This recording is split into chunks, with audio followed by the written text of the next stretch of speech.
ఇప్పుడు డాక్టర్ లింగాల యాజ్ఞవల్క్య శర్మ గారు, వారు పశ్చిమ గోదావరి జిల్లా వాసులే.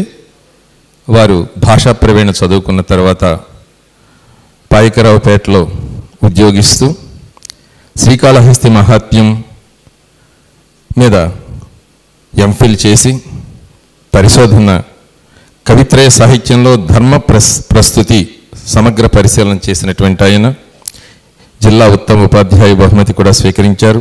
సాహిత్య విమర్శలు, తర్వాత ఆల్ ఇండియా రేడియోలో ఎన్నో ప్రసంగాలు ఇచ్చినటువంటి మిత్రులు యాజ్ఞవల్క్య శర్మ గారు ఇచ్చేయడం చాలా సంతోషం.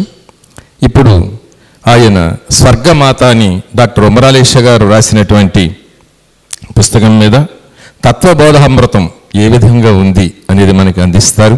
ఆయన అందించవలసిందిగా ఆప్యాయంగా కోరి ప్రార్థిస్తున్నాను. సభాయై నమః. జ్ఞానానందమయం దేవం నిర్మల స్ఫటికాకృతిం ఆధారం సర్వవిద్యానాం హయగ్రీవముపాస్మహే. సభకు అధ్యక్షులైనటువంటి సాక్షాత్ భగవత్ స్వరూపులైనటువంటి మహర్షుల యొక్క దివ్యజ్ఞానాన్ని పొందినటువంటి డాక్టర్ ఉమర్ అలీ షా సద్గురువులు నవమ పీఠాధిపతి వారి సమక్షంలో మనం ఉన్నాం. అది మనం చేసుకున్న అదృష్టం. అటువంటి మహనీయుని యొక్క సమక్షంలో మనం జీవించి ఉన్నాం. అటువంటి వారి యొక్క దర్శనం లభించినందుకు ప్రత్యేకించి వారికి కృతజ్ఞతాభివందనాలు తెలియజేస్తూ, నేడు బివి లక్ష్మీనారాయణ గారు ఇక్కడ ఆయన పురస్కారాన్ని స్వీకరించడానికి ఏం చేశారు. సంపూర్ణమైనటువంటి పరిజ్ఞానం కలిగినటువంటి వారు. మనం తరచుగా చూస్తూ ఉంటాం వారిని టీవీలో. వారికి ప్రత్యేకించి నమస్కారాలు తెలియజేస్తున్నాను. నా సహాధ్యాయుడు ఇప్పటివరకు లేనిపోని మాటలు చెప్పాడు నా మీద, అంతటి వాడిని కాదు. అటువంటి మన సురేష్ చంద్రజీ వారికి కృతజ్ఞతాభివందనాలు తెలియజేస్తున్నాను. అలాగే పేరు పేరున అందరికీ, మా మురళీకృష్ణ గారికి, మా బావగారికి, రమణమూర్తి గారికి, వీళ్ళందరికీ కూడా నమస్కారాలు తెలియజేస్తూ చెప్పదలుచుకున్నటువంటి అంశాన్ని సంక్షిప్తంగా చెప్పి ముగిస్తాను. ఉమర్ అలీ షా గారు కవి. చాలామంది కవులు భారతదేశంలో ఉన్నారు. వాల్మీకి మహర్షి అన్నాం. రామాయణాన్ని సాక్షాత్తు దర్శించి రాశాడు ఆ పుస్తకాన్ని.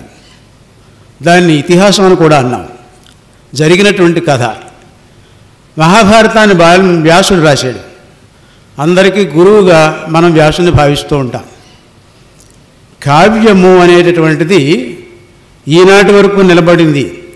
అందుకనే దాన్ని కావ్యము, కావ్యం యొక్క లక్షణాలు దానికి సరిపోయాయి అని చెప్పి మనం చెప్పచ్చు. రామాయణ మహాభారతాలు మరి వ్యాసుడు చేసినటువంటి పని సామాన్యమైనటువంటి పని కాదు. మహాభారతం 18 పర్వాలు, 18 పురాణాలు, తర్వాత అనేకములైనటువంటి భగవద్గీత మన మత గ్రంథం ఒక భాగం. అది ఇలాంటి కావ్య పుస్తకాలు రాశారు. కావ్యం యశస్సే అర్థకృతే వ్యవహార విదే శివేతరక్షతయే సత్య పరినివృతయే అని చెప్పి చాలా ప్రయోజనాలు చెప్పారు. యశస్సును సంపాదించి పెట్టేటటువంటిది కావ్యము, ధనాన్ని సంపాదించే పెట్టేటటువంటిది కావ్యము అని చెప్పి ఎన్ని రకాలు చెప్పుకున్నప్పటికీ మోక్షాన్ని ప్రసాదించేటువంటి కావ్యాలు ఎంతమంది రాశారు అన్నది మనం పరిశీలించినట్లయితే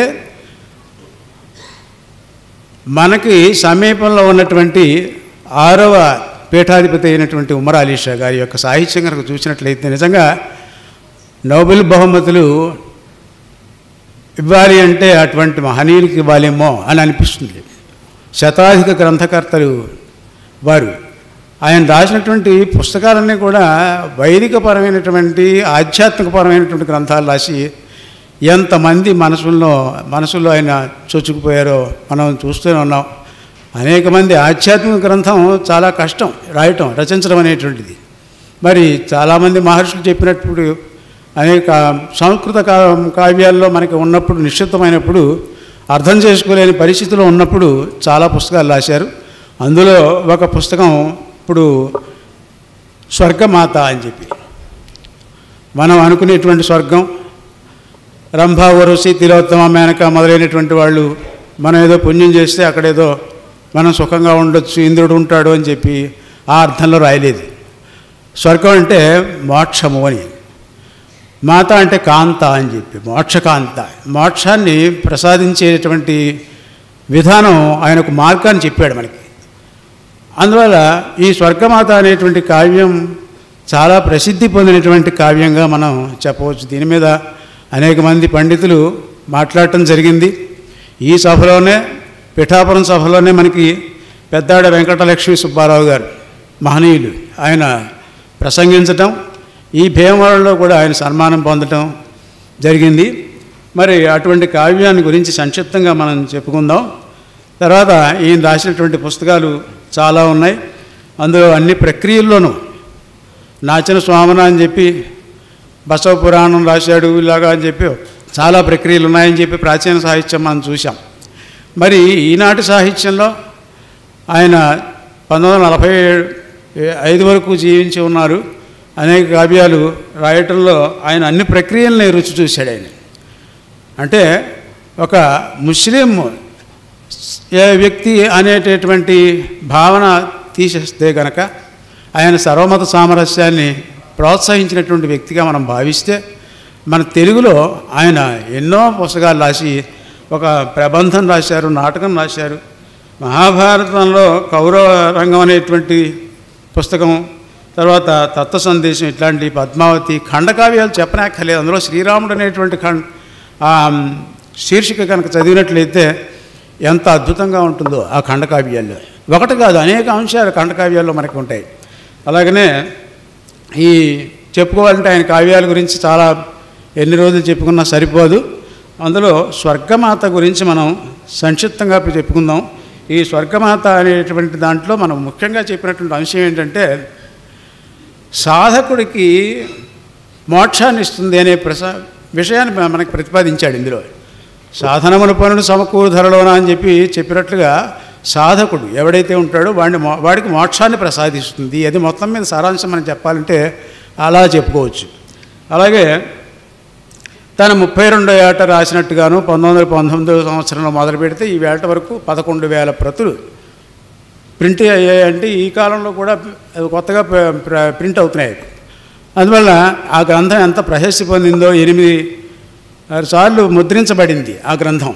అంత గొప్ప గ్రంథం ఆయన మనకి అందించినందుకు వారికి ప్రత్యేకించి మనందరి తరఫున కృతజ్ఞతాభివందనాలు తెలియజేస్తూ